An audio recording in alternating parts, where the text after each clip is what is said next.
Thai police say Israeli diplomats were the target of a group of Iranians arrested after prematurely setting off explosives in Bangkok. Claims are expected to further fuel anti-Iranian rhetoric that Tel Aviv has ratcheted up after bomb attacks targeted Israelis in Georgia and India. RT's Irina Galushka reports. It seems like the battle drones are growing louder and louder, with Israel continuing to issue this really harsh rhetoric towards Iran, accusing them essentially of terrorizing the entire world community. Just today there was a harsh statement from Tel Aviv which called to impose paralyzing sanctions on Tehran. All this while Iran has just made it clear that they are indeed ready to sit down for talks, to continue talks on its nuclear program. But the Prime Minister of Israel has made a statement saying that Iranian aggression should be stopped. So, of course, that brings forth many fears that the military confrontation with Iran is imminent. And nowhere are these fears more prominent than in Israel. The Muslim Brotherhood said that they might reconsider a peace accord, which they do have with Israel, in response to U.S.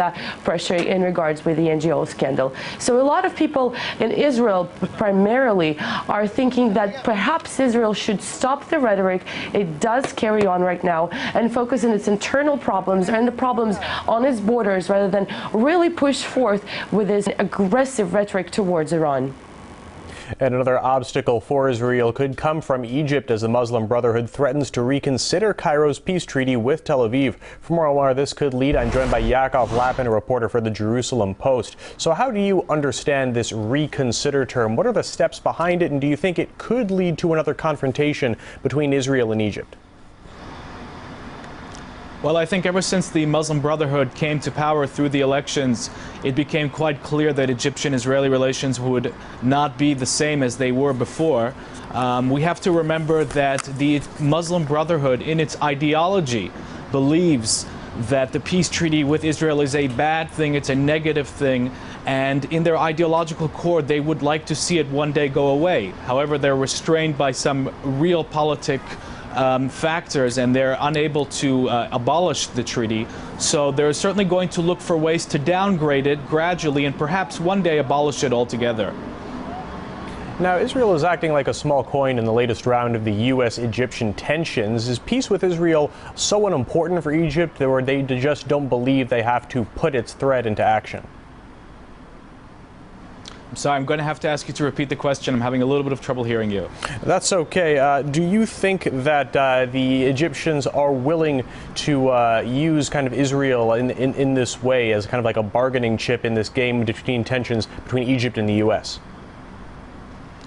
Yes, definitely. I think they will try and do that. I think that what we're seeing as well is a game between the Egyptian military and the Muslim Brotherhood-led parliament. The military is playing towards this xenophobic, anti-Israeli, anti-American sentiment in order to placate the population. And the Muslim Brotherhood is playing up the same line out of ideological reasons. So we're seeing both of these forces, the military and the Muslim Brotherhood, playing up to this opportunistic xenophobia, and each one serving its own interest by doing so.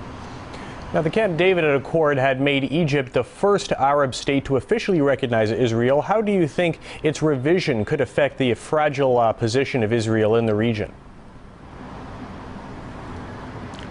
I think that if the peace treaty proves to be something that does not survive the rise of the Islamists to power in Egypt, this will make Israelis think twice and three times and four times before opening up negotiations with other Arab countries in the future. This is one of the pitfalls of reaching peace agreements with countries whose regimes are ultimately unstable and could fall one day in the future.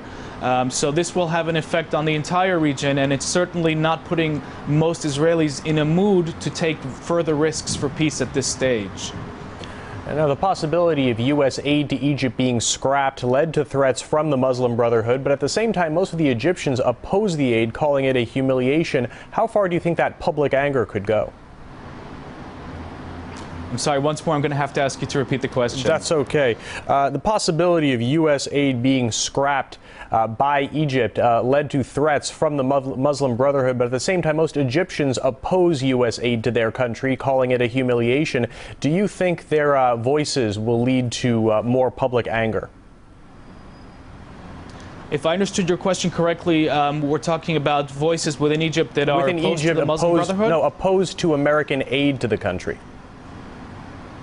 Oh, that are opposed to the American aid to the country. Certainly, there are many, I think, Egyptians who are opposed to American aid because they see it as interventionism and an attempt by America to push forward its agenda within Egypt.